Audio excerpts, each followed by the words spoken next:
welcome to LOA Today. I'm Walt Thiessen. With me today is the woman who knows how to set personal boundaries, Alex Standy. This is your daily dose of happy. We are so happy you decided to join us today. And I'm always particularly happy when I get to see my friend Alex smiling as she usually does. Bobbi, our guest, Bobbi Kahler is here. And Bobbi, I just got to tell you, Alex always smiles. No matter what's going on. It's actually a little bit disconcerting at times because she can be smiling when she's in absolute pain. And I have to discern what's going on her face. Right now, I can tell she's feeling really good. But there are times where, she has this amazing ability to smile through anything. So, and like the intro said, she is a queen of personal boundaries. So she has found a way to marry the two, which is really awesome. A strong trait. Yeah. So that's just my way of saying, Alex, I love you and I'm proud of you. Aw, thanks. Yeah. How are you doing? I'm good. Yeah. Hanging in there. There's a qualifier, right? Yeah. Living the dream, taking it one day at a time. What are the other ones? That's good. Okay. Yeah, we'll just keep pulling those cliches out. We'll just exactly. And our guest today is Bobbi Kahler. Now, Bobbi is, well, I don't really know how to label her, and I don't really like labeling anyway, but she's basically somebody who wants to help people to get past I like the term that she uses to describe it. She wants you to get past your how'd you say it? Your inner, I can't remember. Inner saboteurs. Inner saboteurs. That's the one. Yeah. Ooh. That phrase, Alex, doesn't that really describe it? Inner saboteurs. Yeah. It summarizes it in 2 words. So, Bobbi, thanks for joining us on the program today. Where are you contacting us from? Well, I am here in Colorado today, right outside Rocky Mountain National Park at about 9,000 feet, where it's snowing and nice and cold. Oh, yeah. The beauty of December. I love it. That's great. Right. Yeah. So, tell us a little bit about yourself. Well, I do.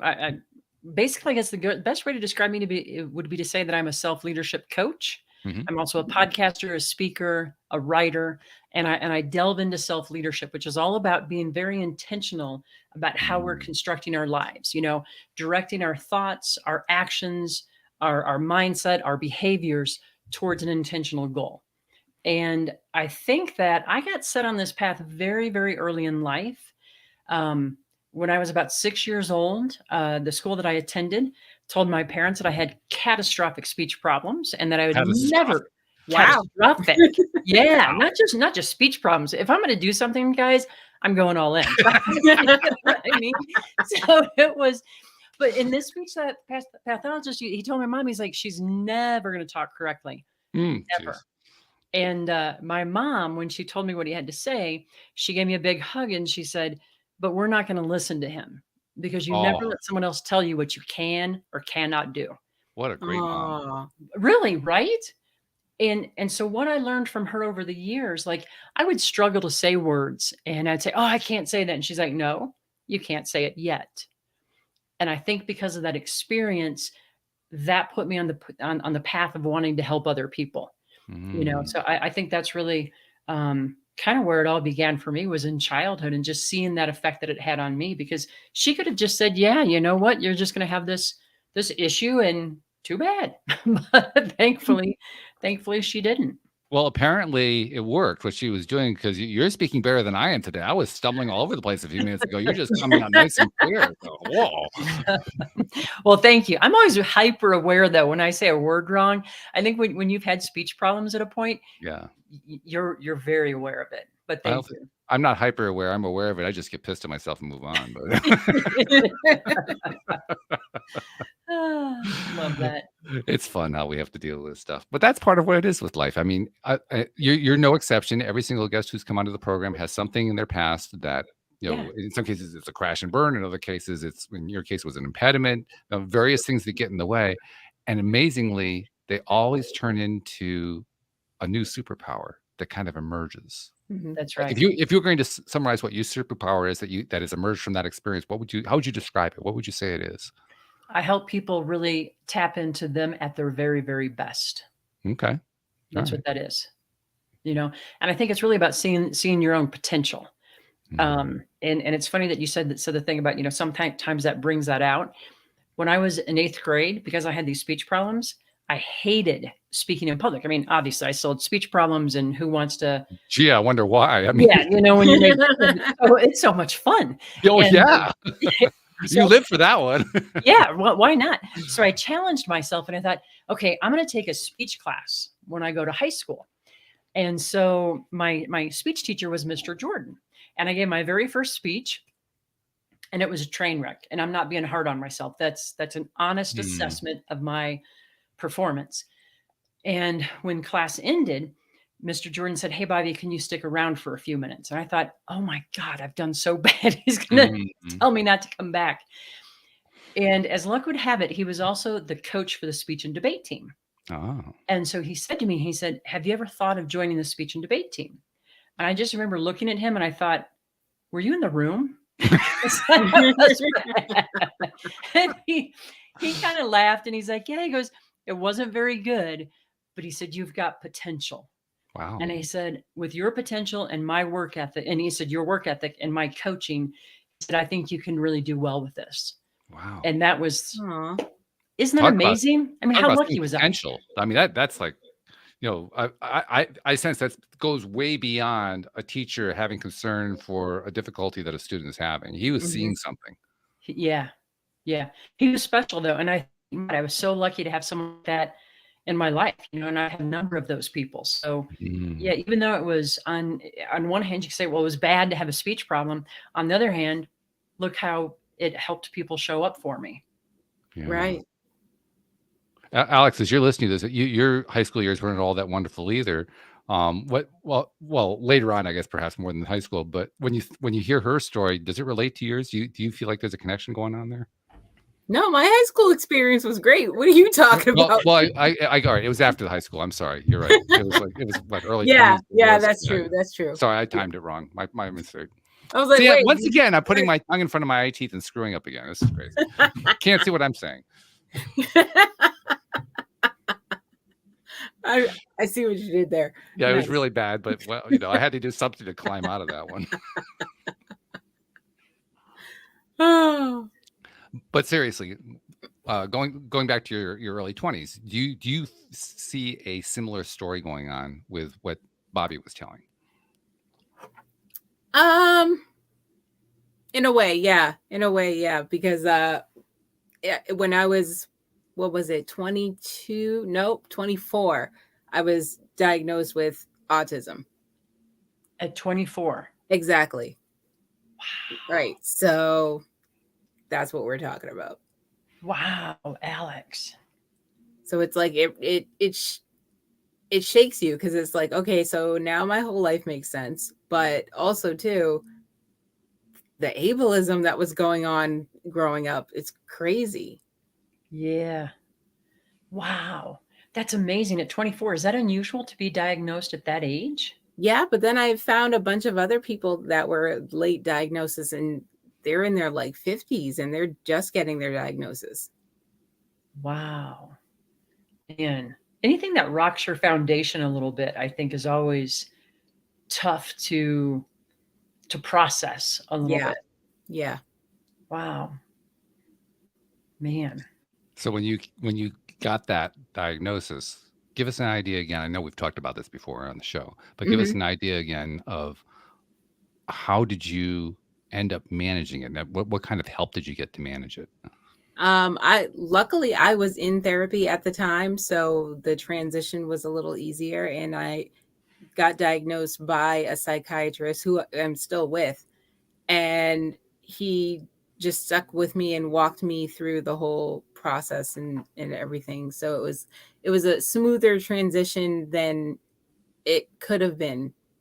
It could have been just been like, hey, it is what it is, bye.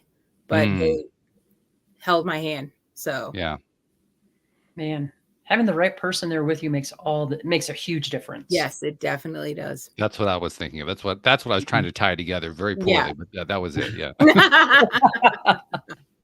That's all right. You got an extra story out of it. This is true. I did. Yeah. And the point came out, so it's all good. That's right. Yeah. Wow. No, I just try to keep it light is all. But yeah, I mean, once again, we're demonstrating through the stories that we're telling that we encounter these experiences in our lives. We perhaps run into a deficit of our own, where we experience something that somebody else does to us, whatever. And then it comes down to one thing, really. Not, I mean, great to have that support, great to have somebody stepping in, but how are we going to respond to it? Right. It's such a great question, right? Because we know that crossroads are going to happen. Things are going to happen. We might be taken off of our path. Someone might mistreat us. I was just thinking about this the other day because I was going through this thing where someone intentionally, unintentionally, don't know, but they treated me kind of poorly, let's say. And I was thinking about it. It's like, well, how am I going to respond? Because I think there's that it kicks in initially where you're like, well, I've got to retaliate, or I have to reciprocate. And it's like, no, that never works. Number one. And who do I want to be in this moment? How do I want to respond? Great What's question. true for me? And it was interesting too, Walt, because I had this thought about we should never let someone else's bad behavior affect who we are, who we are in our heart. Because once we do that, then we lose. Yeah, we basically take it into ourselves. That's right. Right. And that eats at us. Oh, yeah. Because it's like, think about it. If you respond poorly and, with bad behavior, then you have to continue to be angry at that person to continue to justify your own bad behavior. So you keep it alive. Which really sucks, by the way. It's not just good. saying. I mean, it's stupid. Yeah. It's like, why? It's such a waste of time. It's a huge waste of time. It's so funny. I don't know if you guys watched The Voice at all, but the finale was this week, and the one guy sang a song. It was a Tim McGraw song, "Always Be Humble and Kind." And there was a line in there, and I'd missed it, and I've heard that song before, but the line is something like, "You cannot hold bitterness in your heart and fly." And I think I might have butchered that line, but that's the essence. Hey, you got the essence of it. Yeah. And I thought, wow, that is so true. Yeah. That's why they say we forgive for ourselves, not necessarily for the person who has transgressed. So give us an idea of, you told us where the background was, and you told us what how you described what you transitioned into, with the kind of person, the kind of career you transitioned into. But give us an idea of how you take your experience there when you were in high school and apply it when you're working with people who are your own clients today. Okay. So at this point, I've done a lot of coaching. I've coached more than 3,000 people in my career. And some of that has been, some of it's leadership, some of it's, helping sales professionals, some of it's one-on-one with people who are just trying to create a thriving life. So a lot of different, applications. But the thing that is always true to me, for me, and also I've facilitated, thousands of workshops. I've given hundreds of speeches, but the thing that is always true is this belief that I have that the person who's in front of me, that their potential is greater than their present performance. Present performance, that's simply where we are. It doesn't determine where we can go. And so I always hold this huge belief in possibilities for the person that I'm coaching. And I think one way to say that in coaching terms, it's, holding unconditional positive regard. I don't know if you, Coachville, the founder was Thomas Leonard, who passed away, unfortunately, in the early 2000s. He was amazing. And I think one of the things that Thomas said, and I loved this, is that when you're coaching someone, come from the mindset of they're doing the very best they can, even when they're not. That phrase, especially the first part, that's one of my go-tos. Yeah. It's one of my best ways of letting go of frustration with somebody. Yep. Yeah, absolutely. Because when you can let go of that frustration, then you look at it differently. You get a different perspective. You think about the person differently. You think about the situation differently. You think about any, attached events differently, just because you let go of that one thing. Yeah, that's right. Pivoted. What was that, Alex? You pivoted. Yeah. Yeah. So you had a new perspective. And I think when we do that, what we're doing is we're showing up with empathy. And from neuroscience when I had to study that back in grad school. We can't be both frustrated and empathetic at the same time. So by shifting to empathy, and also think about it, if I'm frustrated with someone, like if I'm frustrated with Alex and I'm trying to coach her, you're going to know that. You're going to feel it. And then what happens? You're probably going to be defensive, or you're going to shut down. Right. So it doesn't lead you anywhere. So having that positive intention, that positive regard, and I think that applies with life in general. It just doesn't have to be a coaching session. Sure. Because anytime that we do something like that, what we're really doing is putting out what in LOA terms we like to call a high vibe. And the moment you do that, anybody who is receiving that vibe is going to be affected positively by it. And it doesn't matter what state they're in. Right. They could be at the highest level of joy, the lowest level of depression, somewhere in the middle with bored. Doesn't matter. They're going to be affected positively by it. Yep. Which is cool. Yeah. I like that part. Yeah. It's a great way to have an impact. Yeah. Yeah. And the other thing that's really interesting about it is this is something we haven't talked about in a while here on the show, but we used to talk about it quite a bit. We can often have an impact that we never see. Yeah. Right. Right. Yep. Maybe we aimed it at somebody and that person didn't pick it up, but somewhere along the line, somebody else picked it up and we weren't even aware of it. Right. Yep. Yeah. Which is really interesting. It's very powerful. And it is. Occasionally, then like years later, someone will come back and they'll say, remember when you did X, that really made it. And I'm like, I don't remember doing that. But I'm glad I did. Yeah. Or I hope you didn't confuse me with somebody else. Well, that's the other thing. It's amazing how often, now in this case, you're talking about something where people are holding on to a positive, which is wonderful. Yeah. The negatives, it's amazing how often people will hang on to a negative event and the person who was involved in the negative event doesn't even remember the event. Not at all. Oh my gosh. Period. Right? Right? Take me back to my 20th reunion 3 weeks ago. Stop. That's what it was all about. Finding out basically all the different ways that the classmates didn't remember something that you remembered. Is that what you're saying? Yeah, I'm like, why have you been holding on to that for 20 years? I'm so sorry for you. Right? It's embarrassing a little bit. God. And what's even funny too, I don't know if it's funny or not, but sometimes it's like, it didn't even really happen. Like the same event happened, but the way they perceived it. Yeah. Was so different. It's like, wow, I never even thought of it that way. Yeah. Well, we humans have a tendency to ratchet things up, particularly if they're negative. That's right. Because partly it's a way to justify having the negative feeling in the first place. Yep. That way nobody can question it. Well, obviously it was really bad. Here's how bad it was. Yep. And the other thing is we all have our paradigms. We all have our thought patterns, the inner saboteurs, right? And those greatly affect how we see things, the lens that we put on it. So we're literally looking for those things. And then what do you know? That's what shows up. Nice segue. So let's go into inner saboteurs. I didn't mean for that to be. It was just a connection.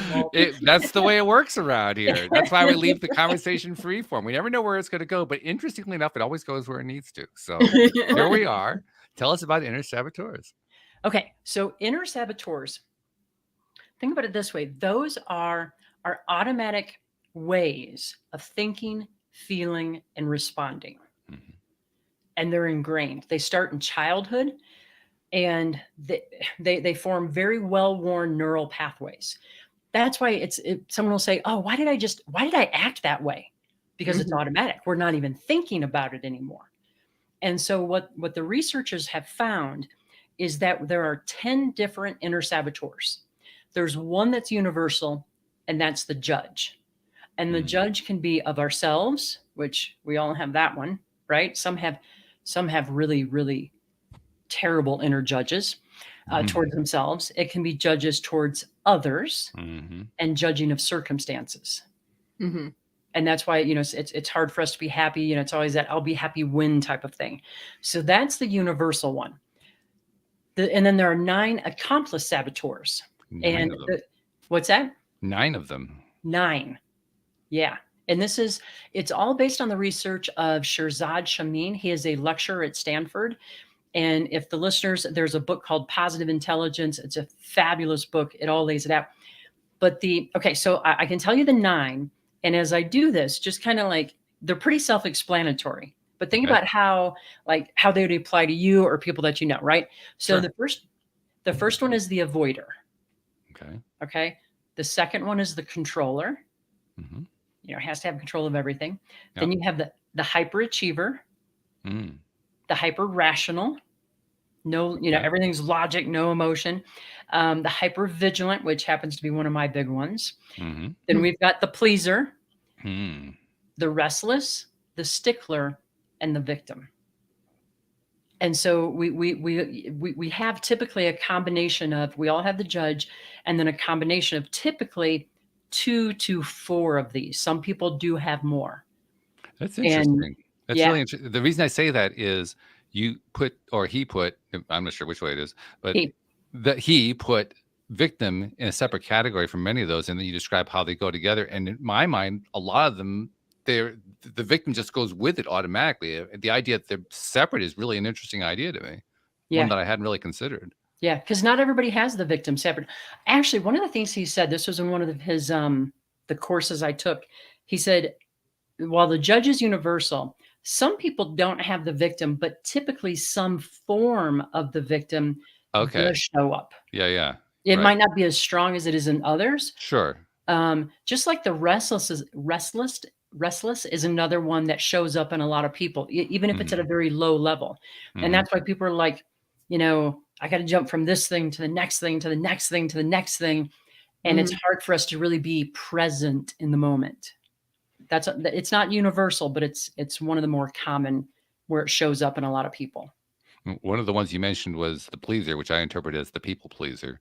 And that's one I'm trying to imagine. What is an example of a pleaser who doesn't also feel like a victim? I guess it could go hand in hand.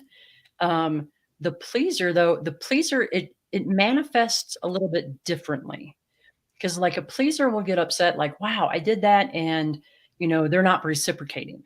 You know what I mean? A victim could be like, everybody's out to get me. And that's where it's a little bit different. You know what I mean? So basically a low grade version of they're not responding. Yeah, could be. And here's the thing too, like, think about the pleaser is a great example. Like a pleaser, it's built upon a strength in a way, because a pleaser connects very easily with people. They care about people. They're, that they pour into people. It's when it goes too far and then they're not taking care of themselves. Exactly. Yeah. But then that's how we see the world. That's how we start to see the world. Like, okay, so here's an example. Let's say that I had a friend and she was having trouble with her Facebook account, as was I at one point. I don't know why, but suddenly with her name was, well, I don't want to say her name, but she was having trouble and some people just got blocked. And she's like, I don't even know what's going on. And some people were like, oh, hey, you might want to check out your Facebook account because it seems like you're blocked. And she was telling me this. We went to high school together. And then some people were like, why did you block me? Well, she's like, I didn't block anybody. It's just my Facebook account isn't working. But some people see how same event, and we show up differently to it. Yeah, very good point. Yeah, it's always what our reaction is. Not our reaction, what our response is. I mean, our reaction can be one thing, but our response can be selected. It can be different. We can choose it. Yeah. Which that honestly, that took me a while to learn that one. God, I remember when I first heard that was like a punch between the eyes. Like, what? I was in my mid-20s and I'm like, wow, my mind is blown. For me, it was more like, you're full of crap. That's not possible. I do remember what it was like, though, the first time that I consciously came up with a different response. That was the punch between the eyes. Like, oh my God, I actually did it. Wow. And you remember that? You remember that incident? Do. Yeah. Wow. Yeah. How did it work out? It was actually an incident just by myself. It was a very, very simple one. And it was something that I had talked about with my wife, and she gave me the idea to try this little test to demonstrate to myself. I was out on a walk. which I like to do frequently. And let's see, what happened that particular day? I remember, I know what it was. I was feeling pretty miserable. I can't remember why I was feeling miserable, but I was feeling miserable about something. And as I'm walking along, I'm remembering what she told me, which was, see if you can find something to feel good about in the midst of your misery. And I said, oh, all right. What? And she says, well, look for some flowers and just go study the flowers. I said, well, all right, whatever. So went and studied the flowers. And in the process of studying the flowers, all of a sudden I forgot about this other thing that was bugging me and recognized that I had forgotten it. Because in the past, I didn't recognize it. It was like, oh, well, this is just a new event going on. That's all it was, But this time, I had deliberately chosen to focus on something else when I was feeling miserable and shifted my emotion as a result. Yeah. And that's where the surprise came in, like, oh my God, how did I not know you could do this? How many other people don't know that you can do this? How many people have figured this out? Right. Why is this being kept secret? Yeah. This should be a headline in every newspaper. I mean, come on. Yeah. I don't remember my first time, but I am just realizing now that I do it all the time. Like mid conversation, like kind of be arguing with me about something, and I'm like, I'll start to argue back, and then I'll stop myself, and I go, you know what? It's not even worth it. So you know what? It doesn't even matter. Never mind. And I just walk away. That's cool. Yeah. That's really cool. I like that. Yeah. So when you were when you were in your 20s and it hit you between the eyes, how did it hit you? I think this would have been my early 20s. I had a job at this one little company, and I drove the same route to work every day. And there's a church that had a reader board out front, and they'd always put these quotes up. And the one was, I think it was something like, when something happens, you have the power to choose your response. And I was driving the car, and I'm like, what? I mean, it just kind of blew my mind, that, wow, this could actually happen. Because, I had always been around a lot of people that I hadn't really seen that role modeled. Things would happen, and it was okay to just, if you fly off the handle, you fly off the handle. So it was kind of amazing. And what's interesting about it is not long after that, I had this epiphany around the way I was showing up wasn't getting me the results I wanted. Like I tended to have trouble with my coworkers. And I remember I switched jobs. And once again, I was in my head going, oh, I've always got these bad coworkers, blah, blah, blah, blah. And then all of a sudden it was like the universe tapped me on the shoulder and said, what's the common denominator? Oh, that's not fair. Is it me? Am I the drama? I am the comma. Oh my God. And I was like, oh. But then I also tied it back to that whole thing about, I had learned it was okay to be reactionary. And guess what? A lot of people don't like that. And that's not, and I also knew that's not who I really am. Why am I showing up that way? So that's how they were kind of tied together a little bit for me. That was a painful moment, though. Like, what's the common denominator, Bobbi? it's a wake-up call is what it is. It's like, right. Oh, that's what's really going on around here. Yep. Yeah. Grateful for that one. Hurt at the time. Yeah, well, it usually does, right? There's always a sting whenever you're dealing with something like that. You say, oh, that was me. Oh, okay. Yeah, that wasn't good. but there's also a payoff, though, when you get the message and when you understand. This is where Alex's great skill, because she really is excellent at boundaries. When you're able to establish a boundary with somebody that you realize you should have set before. And I'll give you an example of it. There's a former friend of mine. At the time, he was a friend. He's no longer a friend. And the reason he's no longer a friend is because of this kind of incident that happened repeatedly. He is the kind of person like you were describing who would, it's okay to fly off the handle. It's okay to get mad at somebody and so forth. And he would take it to an extra level. He would take it to, I'm doing this for your own good. I'm doing this because this is my way of showing love for you. Yeah. Oh, the narcissism was Oh, I know. It's crazy. It took me a while. Actually, what it took with me was to have an experience with him where he wouldn't pull that on me often, but every once in a while he'd go off on me. And there was an effect that happened that my wife knew about. I didn't know. My wife has a psychotherapeutic background, so that's why she knew about it. But I didn't know about it. Apparently, the more you get exposed to that kind of treatment, in whatever form it is, it has a cumulative effect. It builds and builds and builds and builds. And one day, it went over the top. It went over the top lip, so to speak, and overflowed. And when it did, I experienced pain, psychic pain, like I had never experienced before.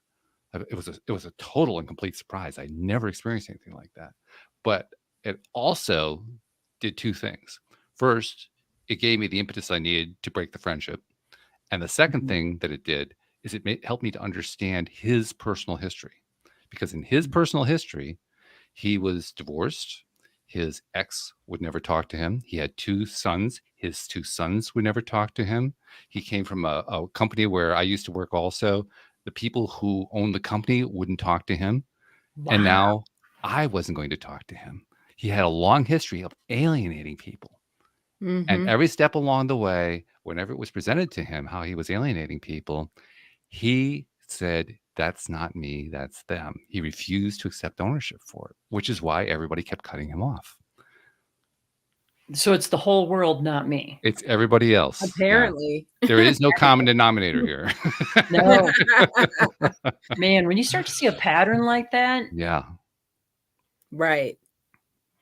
Wow. So can I ask a question of Alex? Of course. Because I'm a big believer in boundaries, and I know that setting boundaries, for some people, it's really uncomfortable. What's your secret? I've asked her that one before. I just don't have the time. I'm almost 40. I don't have time for other people's feelings, and I need to take care of me, period. So that's what I worry about. That's always the answer, by the way. Exactly like that. I mean, worded a little bit differently, but that's it every time. I just don't have time for it. That's their stuff. Yeah, the drama. I mean, yeah. I don't know. I mean, it's fine on TikTok. It's fine on TV, but not in my personal space. No. Oh my God. Yeah. Sometimes I want to say, we're not on a reality TV show here. Sometimes I feel like I am. Like, did I stumble onto the set and nobody told me? Like, guys, if I was on Real Housewives of Cape Cod, would you tell me? He's been keeping a secret. I knew it. See, I've been trying to hide it with the subtitle, but apparently you saw right through it. Discoveries that are made here. But it's true that, I mean, you have this nailed, Alex. You've had this nailed for quite some time. And yeah, as so often happens, when somebody really nails it, they have trouble explaining why they can nail it. Yeah. Because it was easy for you. It's just so many years of the bull. So it's like, I got tired of it. And I was like, no more. You can't reach the limit, right? No mas. Yeah. Well, that's kind of like what, this ex-friend of mine. Yeah. I put up with it. I wasn't going to put up with it anymore. Literally, I had to maintain some contact with him because we still had a business relationship that hadn't been played out. I insisted the only way he could ever be allowed to contact me was by email. Yeah. And it was not hard to set that boundary. Good for you. That was actually an easy boundary to set at that point. So that's how I can identify with what you talk about. How it was just like, I wasn't going to put up with it anymore. And then some people slip through and then you're like, whoa. I can set a boundary. I don't have to be bothered by you. Like, you're doing too much and you're getting my feathers ruffled. Like, stop. Yeah. I think part of the issue is sometimes people, to use your words there, like, they slip through and then it's easy for their like encroachments, right? And then suddenly it's like a big violation and you're like, well, how in the world, like what happened? Right. And then you trace it back and it's like, oh, they were actually 3 or 4 violations. Yep. But I missed it. I missed it somehow. Or I let it slide. Yeah, that's my experience. It's usually let it slide. I knew it was there, but it's not that big of a deal. Well, yeah, actually it was until it was. Yeah, that's exactly right. Yeah. So once you recognize that, maybe that's what makes it easy. You finally say, okay, this is a bigger deal than I thought it was. Yeah, exactly. And then you just cut it off. Yeah. I think for me, like I used to be, okay, I hate to admit this, but like in my 20s, even late 20s, I was a bit of a doormat, you know, and I really let people get by with a lot.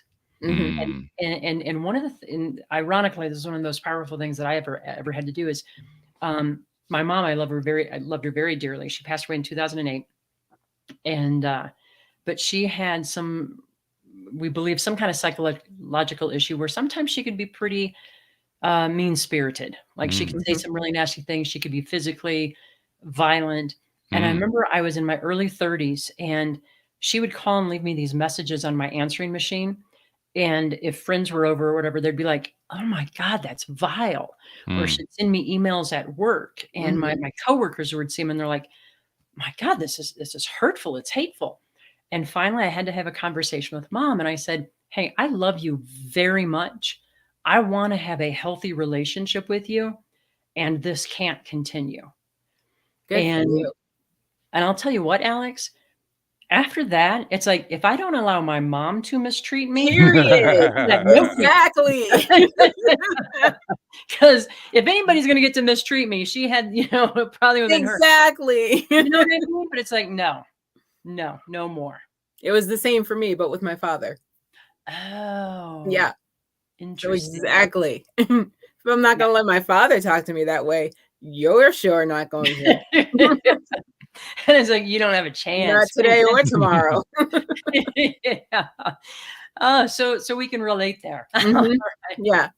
But going back to something you mentioned a few moments ago, you also talked about how we can be pretty rough on ourselves, kind of That's in the right. same way that your mom was rough on you. And our favorite way of describing it around here is that if we treated our best friend the way we treated ourselves, we wouldn't have a best friend, because right. nobody would put up with that, right? I mean, who's going to put up with the way? But we can really be really cruel to ourselves, not even realizing that we're doing it, but we are. That's right. Yeah. It's horrific how we can treat ourselves. Because of some of the stuff with mom, I actually went to therapy for quite a few years and she became, she was my therapist / coach. And I loved talking with her. Like she helped me so much. And one of the things that she said to me in one of our sessions was, like, would you ever talk to a friend the way you talk to yourself? Right. And I said, well, of course not. And she's like, then why are you talking to yourself that way? Exactly. Yeah. You just pin yourself on the wall there. Yeah. And it's like, oh, that's a good point. But we do it. I mean, think about how many bad things we tell ourselves about ourselves. It's also something that can be a challenge to shift, because if you've been doing it long enough, it's very habitual. You mentioned neural pathways. Boy, that one can be just buried in there, just attached with staples and nails and everything else. Super glue. Super glue. Yeah. Right. And it's one of those things that you can create new neural pathways, right? But it's like you have to become aware of how you're talking to yourself. And then you have to stop. You have to literally stop yourself and say, no, that's the judge, or that's, whatever. And that can be hard. But with that self-awareness is key, right? Nothing happens without self-awareness. But that's where it begins. When you're coaching somebody who has something that is that thoroughly ingrained in their nervous system and they're struggling to overcome it, they're doing their best. They're trying to notice it each time, but it's just haunting them. What else can you do to help them? Can you give us some tools? Give us some tricks. Okay. So first of all, in a coaching session, that's one of the things I'm listening for. Because if you're listening to someone and they're talking, like let's say they have a presentation and they don't do well. Where do they go with that? Is it like, oh my goodness, I didn't do as well as I could have in that presentation. Next time I should prepare more. That's healthy. If it's, I'm such a loser because I didn't do well, I'm never good at this. We got to stop that, right? We have to, and by bringing that to the surface, they start to hear it more often. Right. And I think that's part of it. It's building that self-awareness. I mean, that is key. The other thing there's actually an app. And it's the PQ app, and it's, it's not free, but it's a great 6-week program that you go through. And it's every week you learn more about how your saboteurs are showing up. And it's kind of a combination of that and these like 2 to 3 minute mini meditation sessions where, you know, and then they have you like visualize a past hijacking, they call it, when let's say your judge went out of control and jumped all over you. And so you start to visualize it, and that heightens your awareness. And the other piece of that is then to think about, okay, so in the future, when that happens again, how am I going to stop it? And then what am I going to do differently? How am I going to make that shift? Because that's how we start to kind of reprogram that thought process. And it's a fabulous program. When I went through it, like I said, hypervigilance was one of mine. Not surprising with my childhood and everything. I was probably, but I always said about like, if worry were an Olympic event, I'm the gold medalist, hands down. I'm Usain Bolt. Everybody else is playing for second. And I'd wake up at like 2, 3 o'clock in the morning. I'd be worrying about all this stuff. And it's exhausting. And I started going through the program, and like within 2 to 3 weeks, that had stopped. Nice. Oh, wow. Yeah, that's a good result. Yeah, that's a really good result. And we've had a lot of clients who have had great results with it. So I meant to mention this earlier too. If people are curious about the saboteurs and which ones they might have, I have a place on my website that has a free assessment. So I can give that to you later if you want. Yeah, we'll make sure there's a link to that. Yeah. Yeah, it's interesting. Stuff. You know, when you said what you were saying about the app, the way you said it, that a number of people can be helped with it, it reminded me of something. Not everybody gets helped by the same tools, no matter what the tools are. It doesn't matter what they are.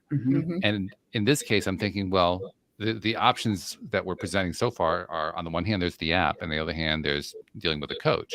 So that raises a question. Other than the app didn't work, when do you decide it's time to work with a coach? That's a good question. It's very individual, right? I think when you have tried a number of things and you're just not making progress, that might be a good time to think, is it worth reaching out to somebody else? I think, and this is a harder one, but when our self-awareness isn't there, that's when a coach can really, because a coach can hold up a mirror for you and help you see what's been invisible so far. Now, what's hard about that is if you don't have the self-awareness to kind of see that, then you might not have the self-awareness to know that, hey, I might want to change something. So I'd say if you've tried a number of things and it's not working and you want to make the change, it's worth at least talking to different coaches. And the other thing I'd say on that is be choosy. Like, talk to people, see who is a good fit, because not every coach is a good fit for every person. You know. And so in fact, that's something a lot of people don't realize. I know about it just because I've had so many coaches here on the program, but almost all coaches will give you a free first session just so you can evaluate, just so you can find it. And they can evaluate whether they're good for you. That's right. I mean, I can't think of any, I think that's a good practice for coaches to have, because sometimes like I'll meet with someone and I'm thinking, man, I really want to help you. And I know I'm not the best fit. So in that case, what my practice is always to say, hey, because I know a lot of coaches, right? I can say, hey, here are 3 other people that I think will be a better fit for you. And I'm happy to introduce you to them. Which is exactly what a good coach does. Yes. Yeah. Right. Because that's what we should be wanting, is to help. It's not about getting another client. I mean, that's not what this is about. This is about helping people. And when you get that kind of a recommendation from a coach, that's when you know, first of all, that was a good coach. And second of all, it's a good recommendation. Yep. Yeah. So that's why I go out of my ways to know people in the field, right? Yeah, sure. You know, because here's the other thing. If I'm a good fit for everybody, I'm a fit for nobody. Right. You know what I mean? I mean, really and truly. And so I know that. You're making me think. I often make reference to past co-hosts and present co-hosts because of the various things I've learned from so many people, including from Alex. But the 2 who I refer to the most are one of my earliest co-hosts. His name's Joel Elston.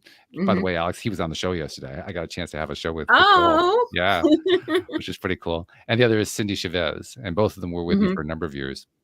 And in this case, I'm thinking about situations with both of them. So I'm going to tell you about both of them. With Cindy, Cindy once told me, she's told me many great things over the years, but one thing that she told me one time on the topic of being a people pleaser was how I don't remember how she told the story, but a good friend basically played the role of coach, like you were describing, and pointed out to her what she was doing, that she was people pleasing, and the way she was doing it was she was being unwilling to accept and receive a gift, whether it be, like the example she gave was you're out to lunch with somebody and the other person says, I got the check. And you say, oh, no, I got the check, because you can't allow the other person to give you the gift of buying the lunch for you. Right? Classic. Yeah. And when she told me that story, well, first of all, I love the story. Yeah. But the second thing that occurred to me was, I wonder how many people do that without realizing it. Right? Because I think it's a lot. Mm-hmm. And it really, among other things, it points to lack of self-esteem, lack of self-love, insufficient, not lack, but insufficient self-esteem, self-love, self-confidence, self-caring. You're willing to care for everybody else, but you're not willing to care for yourself. It's kind of the same concept we were talking about before. It's a little bit of a different twist on it. But instead of beating yourself up much more than you beat anybody else up, it's refusing to take care of yourself, which pretty much amounts to the same thing. It's just a different way of saying it. And what you're talking about there, that's very much the pleaser, saboteur. And where that comes from is in childhood, where did we learn how to get love? By pleasing others, by taking care of others, by giving. And it comes from if I don't do that, will people love me back? Yeah. That's one of the origins of it. So I can complete, it's a fabulous story. Yeah. And it reinforces for me, well, first of all, because I love both Joel and Cindy, it reinforces for me how it doesn't matter how advanced you are. It doesn't matter how much you've learned. It doesn't matter what great things you've accomplished in your life. Everybody has these things that they have to at some point deal with, these inner saboteurs, as you call them. And we go through processes, we go through coaching, we go through therapy, we take courses, we download apps, and we're able to work through a whole bunch of them, but they still keep popping up in different ways, and they're different ones. One pops up and we clear that one and something else comes along. It's almost, it's like an endless journey almost. It is an endless journey. But here's the thing. Think about how far we've come since the beginning of the journey. Yeah. That's celebrating the victory, the accomplishments along the way. Yeah. Which is important. We often miss that though. We do. We're so quick to beat ourselves up. I had a coach describe it to me this one way, where if this is your baseline right here, when in learning and adult learning and development, we go up and then we kind of come down. We go back up, kind of come down. And when we notice are in those valleys when we come back down, and that's when we beat ourselves up. So the whole thing is you have to help people see, you went up, you came down, blah, blah, blah, but look at how far above the baseline you are. And sometimes that's what we need to help people see is like their progress, because progress is motivating. And then when you were talking about how you refer to other coaches and so forth, I was Cindy has told me the same thing on multiple occasions. Joel has done the same thing, but Joel also was reminding me just yesterday of his background. He has a really unique background, very painful background actually, because when he was very young, he developed a gambling addiction. And he ended up stealing from his family's insurance company that they owned. He ended up going out to Vegas, gambling all the money away. Didn't have any money to go home again. Didn't have any money to live anywhere. He had to live on the streets. He literally starts his book out talking about how he had to eat out of a McDonald's dumpster in order to survive. I mean, just horrible stuff that he went through. But that became a foundation for later on when. Well, also he got arrested and went to jail too. He had to go through that. But after he passed through all that, he has a great story that I won't tell about how going into jail was actually the best thing that happened, and his whole vibration changed at that point. But later on, he learned about law of attraction. He learned about the different ways that you can take control of your own life, and he ended up developing a practice first as a therapist and then later on as a life coach. Initially, with the desire of helping other gambling addicts, which, by the way, are the hardest addicts to help because they don't have any money to pay for the fees. So it's a real challenge to try to work through that. Well, he had all kinds of interesting stories to tell about that. He talked about how he actually helped to found 2 different clinics that fed that. But in both of those situations, he was working in a clinic that basically got funded by somebody else, and he got kicked out of his own clinic. And what was really interesting is that in both cases, especially in the second one, it happened even faster in the second one. In the first one, he got kicked out of the clinic, and because of all those relationships he had, because you talked about how you had these relationships with these other coaches, within, I think it was a 2 to 3 week period, his entire calendar got filled up, and all of a sudden he found himself in private practice. And then he went and founded the second one. And after the second one he got kicked out of, he got kicked out on a Friday, and his calendar was filled by Monday. Amazing. And it was all because of those connections that he developed with all these other coaches and therapists and psychologists and psychiatrists and all that. You know, they all heard about what happened. Oh yeah, well, we'll refer these to Joel. That's right. Connections are so important for so many reasons in our lives. Yes. In fact, I'll tell you something I like to tell a lot of guests, because this is an unknown study. It's unknown because I've only seen it listed in one place. It was performed by Sean Aker, if you know who he is. He's one of the spokesmen of this positive psychology movement. And the only place you'll find him talking about this is when he published his first book, The Happiness Advantage. He was on a tour promoting the book, and he ended up on NPR. And there's a recording of his appearance on NPR that I got on a DVD. And after he does the entire book, this doesn't show up in the book at all. After he talks about the entire book and finishes his presentation, he does like a little after presentation, and he tells about this study that he did. It's the only time I've ever seen or heard anything about this study. It's the most amazing study I've ever heard of, and it's not publicized, and he hasn't publicized it. And I want to ask him why, but that's another question. But the study was this: he was at Harvard. He was trying to figure out how to help the Harvard students who were feeling so much pressure and were sabotaging themselves and so forth. He wanted to find some way to show them, here's how you can get the success you're looking for, whatever that success is. So he did the study to try to identify, okay, what are the causes of success? And he it was like 100 questions survey, and like 1/5 of the entire institution took the survey. I mean, it was one of those kinds of studies. And there was only one question that he found a correlation on. And it was the last one that he threw on as an afterthought. He wasn't even thinking it was going to be one of the major factors, but it was. Well, the question was about social connectivity. And the correlation, you're going to love this, the correlation that he found between just that one factor and success was 0.7, 70% predictive all by itself. Man, that's incredible. I mean, you can see why I'm just blown away that survey isn't out there all over the place. You have to go to that one little obscure source in order to find them. Think, what?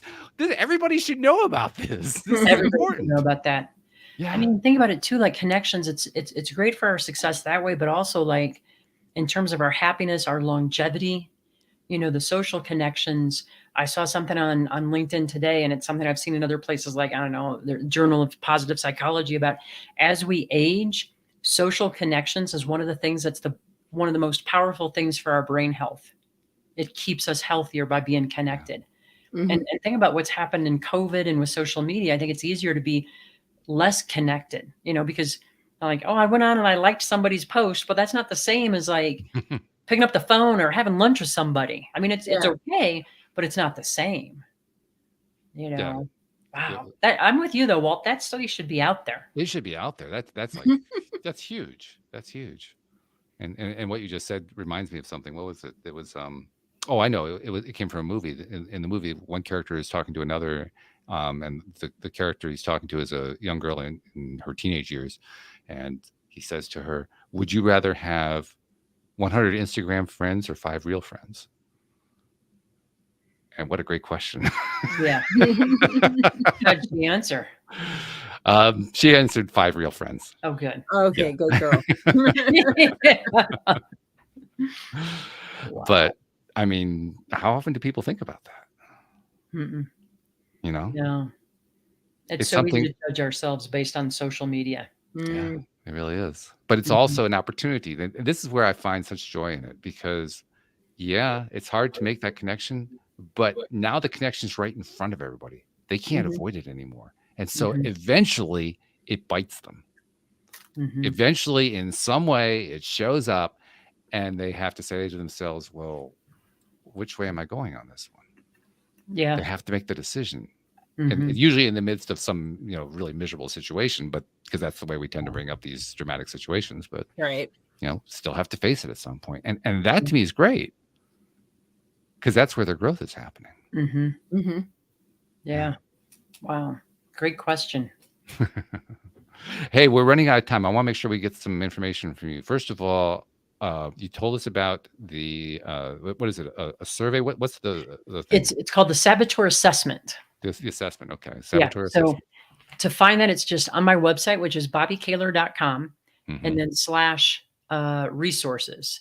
And on that resource page, there's a couple assessments. One is a saboteur assessment, which will tell you which one you have or which ones. The other one will tell you your overall positive intelligence or PQ score. So in other words, how often is your brain working for you or against you? Interesting. Both of those they're both free. They take, I don't know, maybe 5 minutes. They're not very long at all. Great assessments though. Okay. I'll try to find them and make sure that we got links directly to each one of them to make it easy for people. We'll put it into the show notes. If you have any trouble, let me know. I can send them to you. Okay. I appreciate that. And then if somebody wants to reach out to you personally, how do they find you? The website's a great place. Also, I'm super active on LinkedIn. I post there quite a bit. And again, it's just Bobbi Kahler. And you can either message me there or there's a way to email me or contact me through the website. So either one of those work. Okay. That's good. So we'll make sure we'll include that link too, so that they can find you, because there may be somebody listening who says, you know what, I need to talk to somebody. She might be the one to talk to. So that's the way these kinds of relationships get formed. Yeah. And you know what? I try to put a lot of content out there so that people can there's a lot of free stuff so that, because I don't think it should always be like I said, I've coached a lot of people in my life. I've been lucky enough to work with some of the major brands on the planet. I want to bring some of this stuff to everyone. So so there's a lot of free content where you can consume that, and then hopefully that's going to help a lot too. Well, once again, you're giving me a wonderful segue, because I always like to wind up each program by doing one particular thing with a guest, because all the guests who come on, like yourself, are givers, people who are trying to find some way to give to the population at large.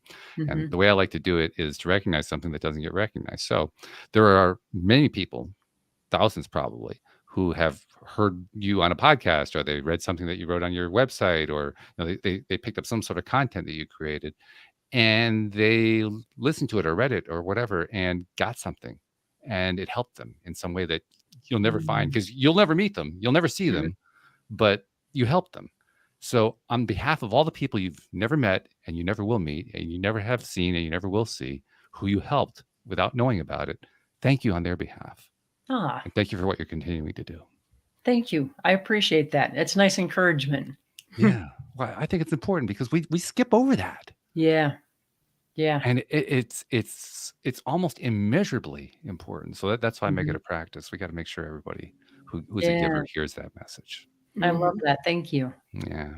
And Alex, I'm going to go to you for I often do this. I'm going to go to you for our final word.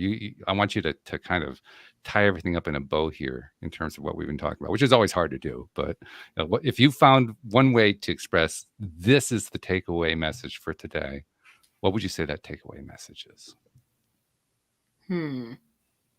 The whole title, Overcoming Your Inner Saboteurs.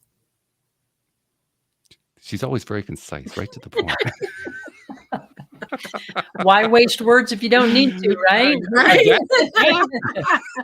It works for her. What can I say? Oh, this is good. No, seriously, Bobbi, this has been great. Thank you so much for joining us, taking the time, sharing your beautiful ability to express yourself clearly. I love that. Thank you. Yeah, it's evident that you've done the work. No doubt in my mind at all. But thank so you. Congratulations on that. But thank you for what you're doing too. It's really good stuff. And likewise, I love what you're doing as well too. So thank you. And thanks for having me as a guest. This was great. Oh, we love it. This is so much fun. So thank you much. Thank you to our podcast listeners everywhere. And we will see you all next time here on LOA Today. Goodbye, everybody.